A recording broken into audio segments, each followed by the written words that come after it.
सिंध में peoples party की हुकूमत एक बादशाहत बन चुकी है, जहां सिर्फ पार्टी के ख़ानदानी अफराद या उनके ज़ाती दरबारियों की बात चलती है।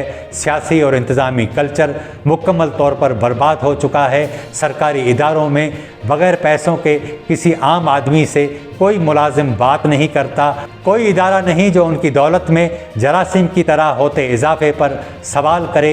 एक ब्यूरोक्रेट ने कोशिश की, उसका अंजाम इंतहाई खौफनाक हुआ। पार्टी लीडर के एक फ्रंटमैन को शवायद की बुनियाद पर डिप्टी कमिश्नर वेस्ट ने कब्ज़ा माफिया करार दिया तो उसे न सिर्फ हटा दिया गया बल्कि उसकी तनख्वाह भी बंद कर दी गई।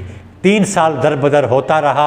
आखिरकार अपनी जेब से अखबारात में अवामी माफ़ी के इश्तिहारात छपवाने पड़े। सिंध की ब्यूरोक्रेसी करप्शन के गटर में लिथड़ी हुई है और वो सिस्टम की सबसे बड़ी सहूलतकार बनी हुई है।